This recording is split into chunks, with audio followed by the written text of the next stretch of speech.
Hey guys, so my name is Tucker Ring. I'm currently working on my moderate to severe special education credential at Azusa Pacific University. Today I'm going to be going over a couple teaching strategies that you guys can use within your classroom. Or if you don't want to use them, here are some different strategies that you can learn from and possibly gain new information, new knowledge on these strategies. I chose two strategies. There are plenty of strategies out there that you can choose from, but these two strategies I feel like are something very special to me and things that I think students will benefit from. And the two strategies that I've chose are direct instruction, which is in short where teacher teaches students and students respond whether by following directions or by writing down notes and so on. Backwards chaining is basically you're starting from the first step to the last step, but really focusing on that last step and allowing the student to do the last step on their own and giving some positive reinforcement, and then slowly working your way backwards till each step is mastered. So I hope you guys enjoy these two strategies that I'm about to show you, and I hope you guys will one day be able to use these strategies in your classroom. Hey guys, so the first strategy I'm going to show you is backwards chaining. The reason I like this strategy is because you break down steps from basically the end till the finish. I'm going to show you a quick example of how this works. I'm going to use my mom as an example as being the student, and I'm going to be the instructor. And let's do this. So pretend my mom's a student. I'm going to walk her through this. Okay, we're going to wash hands. We're going to turn on the water. We're going to wash your hands, get some soap, scrub, scrub, scrub, wash, turn the water off, and then she'll get a paper towel on her own, and I'll give her praise.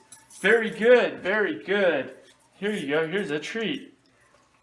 Now I'm going to keep showing you the second process in this step. So we're going to turn on the water, she's going to scrub, scrub, scrub, she's going to get the soap, scrub, scrub, scrub, wash, and she will turn off the water on her own, grab the paper towel, very good, and give her a treat.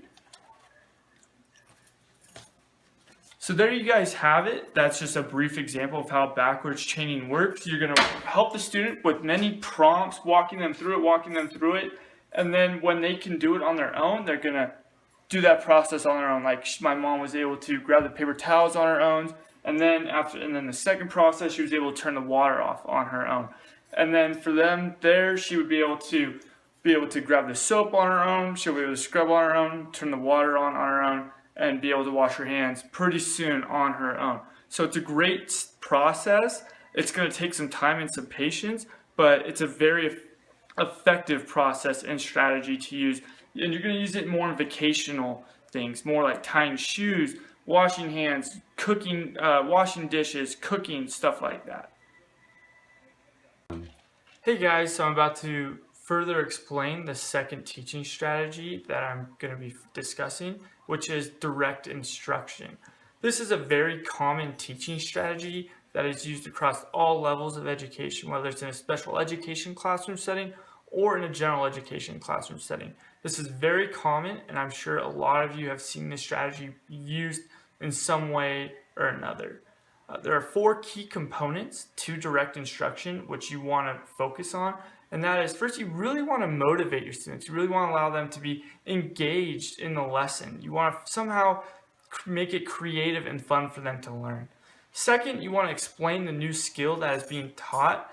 You really want to emphasize what the new skill is being taught. You want to explain to them, you want to tell them and allow them to know what they're being taught.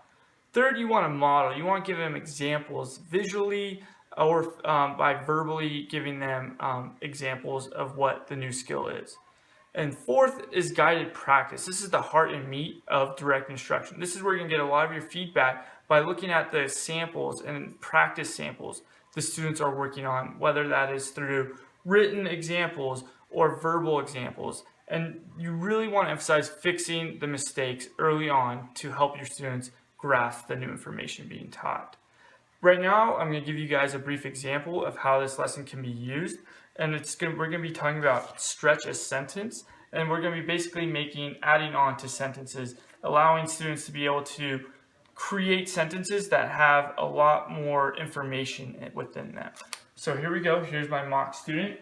We're going to say, I'm going to first start off. She has the same example that I have. Get closer. So we have, who is in this picture? The horses. The horses. Good. So I will write, sorry, wrong marker. Wrong marker. The horses. And she will write the horses. Very good. Good. Awesome. Second, I will write, what are the horses doing? The horses are eating. Are eating. Perfect. And I will write, are eating. And she will write, are eating. Awesome. Very good. And so on, just to sum it up, make it go by quicker, I would say, when are the horses eating? And she will respond. And then I'll say, where are the horses eating? And she will say, in their yard. And I'll say, why are they eating? Because they're hungry. And I'll be writing each thing, and she will be writing each thing. And I will be monitoring what she's writing and to assist her in any way. So that is how direct instruction can be used within your classroom. So there you guys have it. I really hope you enjoyed watching my video on my teaching strategies, backwards chaining, and direct instruction. As I stated earlier, there's a ton of teaching strategies out there that you guys can use, and I really hope you gain a lot more information, and hopefully one day you guys can use this within your own classrooms. Have a good day. Thank you.